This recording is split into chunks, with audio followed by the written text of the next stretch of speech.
Hello दोस्तों, कैसे हैं आप। दोस्तों यहाँ पर आप देख रहे हैं अतिथि को नियमित करने का कोई प्रस्ताव विचाराधीन नहीं। अतिथि शिक्षकों को अब भी अवकाश का अधिकार नहीं। अतिथि को सामाजिक सुरक्षा का प्रावधान नहीं दोस्तों। और वर्ग एक भर्ती में SC ST के पर्याप्त पात्र अभ्यर्थी नहीं मिले। पूरी अपडेट मैं शेयर करूं दोस्तों तो हर साल नियुक्त, हर साल इंतजार और हर बार नियमितीकरण की उम्मीद। सरकारी स्कूल में शिक्षा व्यवस्था की मजबूत कड़ी माने जाने वाले प्रदेश के 17,000 अतिथि शिक्षकों को एक बार निराशा हाथ लगी है। सरकार ने विधानसभा में स्वीकार किया है कि अतिथि शिक्षक के मुद्दे पर महापंचायत बुलाई गई थी, लेकिन उसमें कई घोषणाएं या आश्वासनों को आगे बढ़ाने में फिलहाल दूरी बना ली है। एक सवाल में लिखे जवाब में साफ कह दिया कि लंबे समय से सरकारी स्कूल में सेवा दे रहे अतिथि शिक्षकों नियमितीकरण का कोई प्रस्ताव अभी सरकार के विचाराधीन नहीं है।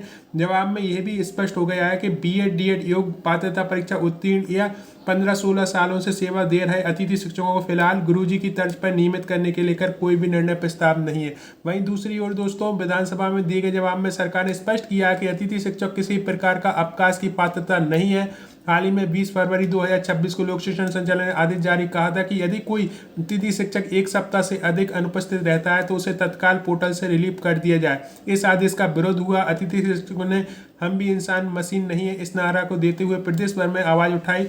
बढ़ते विरोध के बाद विभाग ने 26 फरवरी को आदेश वापस लिया है, लेकिन विधानसभा के जवाब ने साफ कर दिया कि अवकाश को लेकर अतिथि शिक्षक की स्थिति अभी भी जस की तस बनी हुई है। वहीं दोस्तों, वर्ग एक भर्ती 2023 को लेकर विधानसभा में उठे सवाल। सरकार ने नियुक्ति की स्थिति को स्पष्ट बताते हुए कहा कि 7,591 पदों में 14% OBC सहित कुल 7,082 पद प्रक्रिया में चयन सूची 1,192 अभ्यर्थियों को नियुक्ति आदेश जारी किए गए हैं। शेष पद खाली रहने की वजह से अनुसूचित जाति और अनुसूचित जनजाति के वर्ग में पर्याप्त पात्र उम्मीदवार उपलब्ध नहीं होने बताई गई है। चयन सूची में शामिल पात्र अभ्यर्थियों को नियुक्ति के आदेश दिए गए हैं दोस्तों। तो यहाँ पर स्पष्ट कर दिया गया है कि SC और ST जो वर्ग एक में है वो पर्याप्त मात्रा में नहीं पाए गए, जिससे कि उनके पद जो है खाली रह गए हैं दोस्तों। इसके साथ साथ सदन में अतिथि शिक्षकों के लिए सामाजिक सुरक्षा योजना को लेकर पूछे गए सवाल पर सरकार का रुख पूरी तरह स्पष्ट नजर आया। लिखित जवाब में कहा गया कि अतिथि शिक्षक केवल अस्थायी व्यवस्था के तहत रखे जाते हैं, इसलिए उनके लिए किसी सामाजिक सुरक्षा योजना का प्रावधान नहीं है। इसका कारण भी बताया गया है कि शासकीय स्कूलों में नियमित शिक्षकों के पद रिक्त होते हैं। उनके अवकाश जाने की स्थिति को केवल पढ़ाई जारी रखने के उद्देश्य से अतिथि शिक्षक को नियुक्त किया जाता है दोस्तों। तो यहाँ पर बहुत सी जो